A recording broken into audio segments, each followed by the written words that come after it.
다음은 이제 제 2파트로 들어가서 말씀드리겠습니다. 제 2파트에서는 히포크라테스의 사상을 중심으로 말씀드리겠습니다. 그 시대의 시대 사상하고 히포크라테스의 사상, 전기, 전집, 사상들이 이렇게 정리가 되는 이런 단계가 있습니다. 시대 정신인데요. 아마 BC 6세기경에 지적 혁명이 일어난 시기라고 이렇게 이제 기술이 되어 있는데, 밀레토스 출신의 탈레스란 학자에 의해서 지적 혁명이 일어납니다. 저 지적 혁명이라고 하는 건 그 전까지는 그 사고의 틀이 신화적인 사고였는데, 거기에서 이제 이성적인 사고로 변화가 일어나는, 그러니까 이제 뭐 완전한 변화는 아니지만 양쪽이 이제 양립을 하면서 변화가 일어나는 이런 시기라고 볼 수가 있습니다. 그래서 그전에는 오로지 신화가 중심이었는데, 그 후부터는 이제 자연에 대한 관심을 더 갖게 되고요. 또 그래서 그 지적 혁명을 일으킨 학자들은 자신들의 연구를 자연 탐구라고 그랬습니다. 나중에 이제 철학이라고 이름을 이렇게 지었는데, 아마 철학이라는 저 이름은 피타고라스가 처음 철학이라는 단어를 사용했던 것 같아요. 그래서 피타고라스는 BC 6세기경에 사모스 섬에서 출생을 했죠. 그래가지고 남부 이탈리아의 크로톤으로 이주를 해가지고 마그나 그라이키아라는 지역에서 이오니아 철학을 이제 창설을 하고 전파를 합니다. 그래서 피타고라스하고 크로톤 이학교인데요. 그러니까 철학과 의학 사이를 연결짓는 그 학자가 한 사람이 있었는데, 알크마이온이라는 그 학자가 중계를 하게 됩니다. 아마 저 당시에 철학이라는 단어를 피타고라스죠. 뭐 원래는 수학으로 유명하잖아요, 그죠? 근데 아마 그때는 수학, 철학, 의학 이런 게 완전히 분리가 안 된 상태에서 서로 이제 말하자면 좀 통합적인 이런 상태에 있었던 것 같아요. 철학이라는 단어를 처음 만들었습니다. 지금 말씀드린 그 알크마이온이라는 이 학자가 소위 역사적으로 최초의 철학자적 의사, 철학과 의사를 겸한 최초의 그 의사로 이렇게 알려져 있습니다. 필로소퍼이기도 하고 피지션이기도 하고요. 그러면서 이제 피타고라스 제자들하고 밀접한 관계를 유지를 하고 건강과 질병에 대한 가장 고전적인 개념을 제공한 의사로 그렇게 알려져 있습니다. BC 5세기 중반이 되면 소위 이제 페리클레스 시대죠. 아주 그 그리스에서 문화가 꽃을 피운 시대잖아요. 민주주의, 합리주의, 인본주의, 과학이 이제 시작되는 그런 시기였습니다. 그때 이제 그 아테네는 저런 그 배경이 있으니까 히포크라테스의 합리적 의학, 신화에서 벗어나서 합리적인 이야기 탄생할 그런 여러 가지 여건들이 갖춰져 있던 이런 시대였던 것 같아요. 그래서 이제 어떤 그런 어떤 특별한 아이디어, 창의적인 아이디어의 그런 출현이라는 게 독자적으로 일어날 수는 없는 거죠. 그죠? 항상 그 주변적인 그 시대적인 배경하고 굉장히 밀접한 관계를 갖는 것 같아요. 근데 이제 히포크라테스가 활동할 그 시기에는 다른 그 인본주의, 과학, 합리주의 이런 것들이 같이 꽃을 피우니까 그게 그대로 이제 의학의 접목이 된 이런 시대였던 것 같습니다. 그래서 BC 5세기 후반이 되면 진정한 의미의 의학과 의소들이 나타나게 됩니다. 다음은 이제 히포크라테스의 사상을 보겠는데요. 사상이 말씀드린 것처럼 합리주의 정신, 신에서 인간으로 완벽하게 옮겨지진 않지만 이제 그런 변화가 일어나는 그런 시기입니다. 고전기 그리스학이 BC 5세기경에 탄생을 하는데, 히포크라테스의 그 문화의 절정의 시기가 히포크라테스의 나이로 보면 청년 시절이었습니다. 그러니까 그 주변의 그런 그 변화나 문화를 굉장히 잘 받아들일 수 있는 이런 그 나이에 있었습니다. 히포크라테스가. 그래서 자연적 원인이죠. 신적 원인에서 자연적 원인으로 이렇게 변화가 일어납니다. 그래서 각각의 질병들이 모두 각각의 자연적인 원인을 가지고 있고, 어떠한 질병도 자연적 원인이 없이는 발생되지 않는다. 이런 사고방식이었어요. 그래서 그런 게 있었지만, 히포크라테스 학파의 합리주의와 신비주의, 신적인 거죠. 적대적인 관계는 있지 않고 공조 상태에 있었습니다. 그래서 신적이면서도 자연적인 이 두 가지가 서로 공생하는 그런 시대였습니다. 질병이라는 것이 인간과 무관한 원인과 속성을 가지고 있다. 이런 점에서는 신적인 면도 있는 거죠. 그죠? 그렇지만 인간이 의학과 치료를 통해서 질병을 통제할 수 있었다. 이런 면에서는 인간적이죠. 그죠? 그러니까 원인적에서는 일부 신적인 면도 있고 치료적인 면에서는 인간적이고 그런 면에서 신비주의와 과학주의, 인간주의가 서로 공존하고 있다 이렇게 말씀드릴 수가 있을 것 같습니다. 실제로 소크라테스가 독배를 받을 때 그죠 사형 선고를 받고 배심원들의 BC 399년인데 최후의 유언이 뭐였냐면 크리톤 제자한테 우리가 아스클레피우스에게 닭 한 마리 진 빚이 있으니까 꼭 갚아라. 아마 치료를 받고 나서 치료비를 닭 한 마리 정도로 냈던 것 같은데 그걸 못 냈던가 봐요. 그래서 아마 마지막 유언이 저 말이었습니다. 그러니까 저때 보면 신전 이야기 일반 사람들의 삶에서도 깊이 뿌리를 잡고 있잖아요. 그죠? 그래서 양쪽 신전 이야기과 히포크라테스 학파가 과학주의가 자연주의가 서로 공존하고 있다는 걸 알 수가 있습니다. 질병의 원인을 자연적인 요소로 보고 치료를 그죠? 자연적인 요인에서 찾고 원인도 이제 부분적으로는 신적인 요소도 있었죠. 그죠? 완전히 그런 건 아니지만 그렇지만 이제 자연 이야기 조금 더 이제 더 우세해지는 그런 시기라고 볼 수가 있습니다. 이게 이제 히포크라테스가 마지막 사약을 받을 때 제가 조금 전에 말씀드린 그 유언을 남기는 그 장면을 이렇게 이제 그림으로 남겨놓은 겁니다. 제자들이 도망을 갈 수가 있었잖아요. 다 이렇게 조절해가지고 도망갈 그런 준비를 다 하고 있었는데 그렇지 않았죠, 그죠? 법을 어기면 안 된다. 악법도 법이라는 말이 저때 나오는 거죠, 그죠? 저때 나옵니다. 그래서 그게 잘못된 결정이었다는 걸 알았지만 법대로 독약을 맞고 세상을 떠난 소크라테스입니다.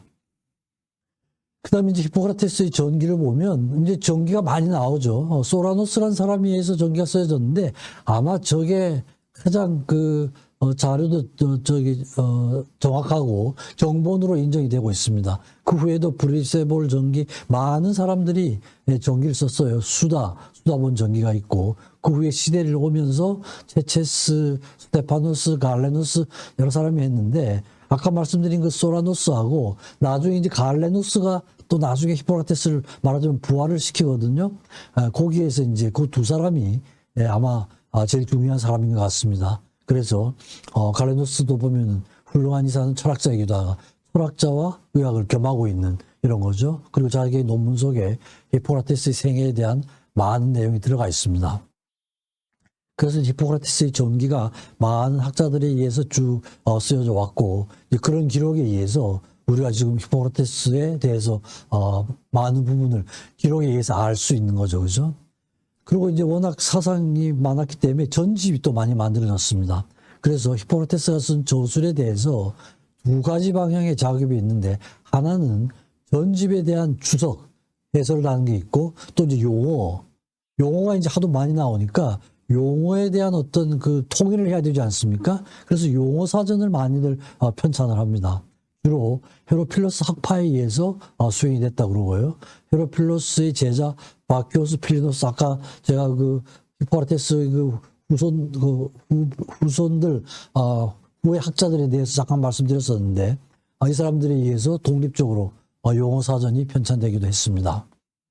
그래서 그리스 학문의 보고 히포크라테스 전집은 전체적으로 그리스 학문의 보고라고 이렇게 알려져 있는데 대개 BC 430년에서 350년 사이에 많이 쓰여졌는데요. 히포크라테스 의학의 이론적 근거이자 실천적 지침이라고 할 수가 있습니다. 그리고 옛날부터 지금에 이르기까지도 지속적인 연구 과제가 돼 있어요. 그래서 최근에까지도 전집의 현대 판본이 출판이 되었는데 프랑스의 에밀 리트레라는 사람이 19세기에 10권의 책으로 출간을 했습니다. 그래서 계속 초기부터 쭉 시대를 오면서 조금 변화가 되고 보완이 되고 정리가 되면서 현대까지도 쭉 이어지고 있는 그런 전집입니다. 위에 게 이제 지금 말씀드린 프랑스의 리트레라는 사람이 히포크라테스 전집을 최근에 만든 거고, 하버드 대학의 또 히포크라테스 전집의 제1권을 제가 이렇게 이제 슬라이드를 만들었습니다. 지금까지도 많은 관심을 가지고 있는 전집이라고 할 수가 있죠. 바키오스 목록이라고 그래서 그 용어, 여러 가지 용어가 나오는데 용어로 사전을 만들 정도로 많은 내용들이 포함되어 있습니다. 그래서 최초로 그 용어 사전을 만든 사람이 바키오스로 이렇게 알려져 있습니다. 거기에 이제 관절에 대하여 유행병, 예후 등등 분야별로 다 나눠져 있는데 이 저서는 지금 전승되고 있지는 않아요. 좀 안타까운 일이죠. 그 다음에 이제 에로티아누스라는 사람이 목록을 만들었는데, 지금 남아있는 기록으로는 가장 오래된 거죠. 그죠? 1세기에 에로티아누스라는 사람이 남긴 건데, 내용별로 주거에 대한 거, 병인론, 뭐 호흡, 치료에 대한 거, 분야별로 나누어가지고 또 목록을 만들어서 꽤 자세한 목록입니다. 많은 분야를 다루고 있습니다. 그래서 히포크라테스 전집의 개관을 보면 코스 학파의 논문이 있고 크니도스 학파의 논문이 있습니다. 근데 그 다른 분야들이 조금은 차이가 있는 것 같아요. 양쪽이 이제 서로 경쟁을 하면서 발전을 해온 이런 건데, 코스 학파의 논문으로는 전집의 논문 중 최초 논문 그룹은 코스 학파에서 나온 것이고요. 고대의학에 대하여, 인간 본성에 대하여, 외과 논문들, 유행병, 공기, 물, 장소, 신성병, 급성병. 그러니까 각 분야별로 세분화해가지고 논문들이 많이 만들어졌습니다. 그리고 크니도스 학파에서도 논문 나왔는데 내용을 보면 조금 좀 차이가 있죠. 그죠? 겹쳐지는 부분도 있고 차이도 있습니다. 급성병에 대한, 섭생에 대해서 질병, 내부 질환에 대해서 부인병, 여성에 대한 내용이 좀 자세하게 기술이 되어 있고요. 주로 그죠? 산부인과적인 내용들이 많습니다. 태아의 근거에 대해서. 그래서 양쪽 학파가 논문을 많이 썼지만 또 다른 분야는 내부적으로 분야의 차이가 좀 있으니까 양쪽이 서로 보완적으로 작용을 하고 있다, 이렇게 볼 수가 있을 것 같아요. 후대에도 이제 논문들이 많이 나왔습니다. 그래서 코스하고 크니도스 학파에서 다른 것과는 다른 무관한 논문들, 주로 이제 그 후에 나온 논문들은 철학적인 경향이 많은 논문들로 이렇게 알려져 있습니다. 육체에 대하여, 섭생에 대하여, 치료의 주기에 대하여, 심장, 예의, 의사, 이렇게 해서 물론 그 신체적인 문제도 다루지만 이런 그 접근 방법이 철학적인 경향이 많은 논문들로 이렇게 알려져 있습니다. 그래서 교훈은 이제 이상적인 의사라는 어떻게 해야 될 것이냐, 나쁜 의사는 어떤 것이냐, 뭐 이런 거에 대한 구분도 하고, 또 반드시 강조가 됐던 게 사랑이죠, 그죠? 인간에 대한 사랑이 있는 곳에 의술에 대한 사랑이 있다. 저건 뭐 망고 진리라고 할 수가 있죠, 그죠? 의학적인 지식은 인간에 대한 사랑을 바탕으로 하는 한 의미를 갖는다. 이건 뭐 지금까지도 내려온 그런 거죠, 그죠? 또 반드시 의사가 경제적인 이익이 아니라 명예를 추구해야 된다. 뭐 이런 면도 그죠? 부분적으로는 지금까지 이어지고 있는 그런 교훈이라고 할 수가 있습니다. 그래서 그 전집은 연구자의 목적에 따라 가지고 비판과 찬사의 대상이 되기도 했고 또 왜곡되기도 하고, 워낙 많은 내용들을 많은 사람들이 다루다 보니까 내용도 또 다르기도 하고 좀 왜곡된 부분도 있고 막 이렇게 해서 여러 가지 복잡한 과정을 겪어왔지만 최근까지도 서양의학의 전범, 표본이 되어왔던 건 부인할 수 없다, 이렇게 말씀드릴 수가 있을 것 같습니다.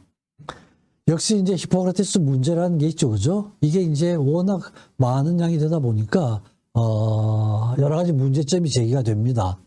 호머러스, 섹스피어, 이 사람도 사실은 문제 제기를 하는 사람들이 많잖아요. 워낙 한 사람에 의해서 많은 게 됐기 때문에 전부 다 호머러스가 쓴 것이냐, 너무 방대하니까요.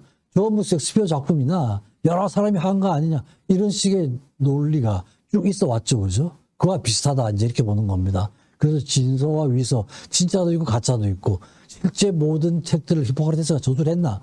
호머러스와 섹스피어하고 비슷한 문제죠, 그죠? 그래서 이제 동일인이 연령에 따라서 그 차이가 난 것이 아닌가, 이렇게 하고요. 또 어휘상에 일치가 안 되는 것도 있고, 또 분명히 히포크라테스가 저술이 아닌데 포함된 경우도 있습니다. 예를 들어서 인간의 본성에 대하여, 이거는 사유가 쓴 책이라는 게 나중에 밝혀졌는데 일부 또 포함되기도 하고, 이런 겁니다. 그리고 시대적으로 아리스토텔레스 시대에 저술된 책이 포함되기도 하고, 이게 여러 가지 일관성이 없이 분명히 명백하게 오류가 있기도 하고, 이런 거니까 이제 문제가 되는 그런 겁니다. 그렇지만 이제 그런 문제를 해결해 주는 열쇠들이 있는데, 그 후에 플라톤, 그러니까 히포크라테스, 플라톤, 아리스토텔레스거든요. 그러니까 플라톤, 아리스토텔레스가 히포크라테스의 후배인데, 플라톤과 아리스토텔레스의 저술에 히포크라테스의 내용들이 많이 나옵니다. 그러니까 거의 비슷한 시기에 쓴 책이니까 타당성이 있는 거죠, 그죠? 그러니까 플라톤의 프로타고라스나 파이드로스 이런 데 이제 히포크라테스 얘기가 나오니까 상당한 이제 신빙성이 있는 이런 부분도 있습니다. 그래서 파이드로스에서는 플라톤은 자기 스승 소크라테스의 입을 빌려가지고 수사술과 의술을 비교를 하면서, 수사술은 영혼의 본성이고, 의술은 인체의 본성이고, 한쪽은 영적인 걸 다룬 것이고, 하나는 인체를 다룬 것이고, 이런 얘기를 하고 있습니다. 그래서 또 히포크라테스에 의하면은 전체의 본성 없이 인체의 본성에 대한 이해는 불가하다. 부분과 전체를 같이 봐야 된다는 거죠. 그래서 영적인 것과 신체적인 걸 같이 봐야 된다는, 상당히 통섭적인 사고방식이잖아요. 그러니까 그 통섭적인 사고방식이라는 게 이미 히포크라테스 때부터 내려오는 전통이라는 거죠. 최근에 뭐 새로 만들어진 게 아니라. 그래서 중기 대화편에 보면 파이드로스인데요. 거기에 이제 의학의 방법과 수사학의 방법, 하나는 인체를 다루고 하나는 영혼을 다루고 이렇게 쭉 나왔잖아요. 그죠? 그래서 전체의 본성과 영혼의 본성, 인체의 본성, 이건 서로 통합적으로 봐야지 따로따로 볼 수가 없다는 것이죠. 그런 의미에서 우리가 방법론적으로 전체를 보고 그럴 때 히포크라테스의 그 사고방식, 히포크라테스의 전체적으로 보는 인간관, 이게 이해가 안 되고는 인체의 본성에 대해서 이해가 불가능하다. 이래가지고, 그리고 플라톤과 아리스토텔레스의 시대에 나온 그 책들을 보면 히포크라테스가 상당히 인간을 전체적으로 봤다는 이런 강조들이 많이 되고 있습니다. 그래서 이제 이렇게 활동을 하다가 세상을 떠나게 되는데, 대개 이제 아까 태어난 건 BC 460년 태어났지만 사망한 연도는 이게 완전히 밝혀지진 않습니다. 그래서 소라노스라는 사람의 전기가 아주 이게 표본 전기라고, 히포크라테스에 대한 표본 전기라고 제가 말씀드렸죠.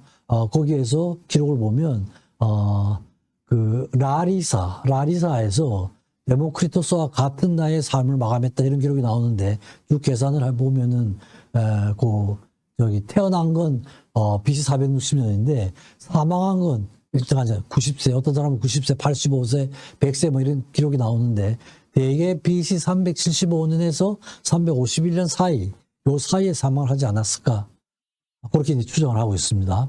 그래서 안장된 곳은 기르톤과 라리사 그 사이에 어떤 지역에 안장이 됐는데, 무덤이 최근까지도 주목을 받았다고 그럽니다. 그래서 그 히포크라테스의 무덤에 벌집이 있었는데, 아이들이 여러 가지 아구창이나 이런 걸로 고생을 할 때 유모들이 거기 가서 벌을 갖고 와가지고 치료를 하면은 아이들이 치료가 잘 됐다, 이런 기록이 남아있기도 합니다. 그 묘비명이 건강의 여신 히기에아의 무기로 수많은 질병을 치유하고 우연이 아닌 의술로 명성을 얻은 코스의 아폴론 가문 출신의 테살리아인 히포크라테스 여기 잠들다, 이렇게 되어 있습니다. 이 코스의 출신에서 테살리아에서 주로 활동을 했잖아요. 그래서 활동한 지역도 하고, 그 다음에 이제 건강의 여신 히기에아의 무기인데, 히기에아가 아스클레피우스 딸이거든요. 아스클레피우스 의술의 신의 딸입니다. 딸인데 건강의 여신이었죠. 나중에 건강 치유의 여신이 됐죠. 그래가지고 이제 건강의 여신이 됩니다. 그래서 건강의 여신을 무기로 했다, 이러니까. 그러니까 이제 신화적인 것과 자연적인 거, 이런 게 이제 같이 적혀 있는 그런 겁니다. 그래서 건강의 여신도 이제 상당히 활동을 많이 했던 그런 여신이었죠. 이게 이제 건강의 여신이 이렇게 남아 있습니다. 그래서 건강의 여신 그러면 희귀라는 거, 이건 이제 같이 좀 기억을 하셔야 될 것 같아요.